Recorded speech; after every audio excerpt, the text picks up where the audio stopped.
Hi, today we will talk about how to fix your YouTube app on your settings. We will just click here on settings, then we come to settings window here like you say, and we will just go down. We will click here on apps, then we come to apps window here like you say, and we will just go down here to looking for YouTube app here, and this is window. We will just keep going here and down, and we will click here on YouTube. Then we come to YouTube app here or app info. We will click here on for stop, then you just click here on OK, and we will click here on storage.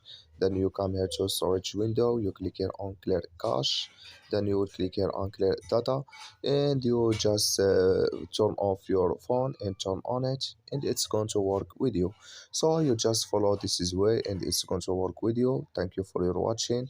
Don't forget to support us by like and subscribe, and see you in next video about all YouTube settings. So see you.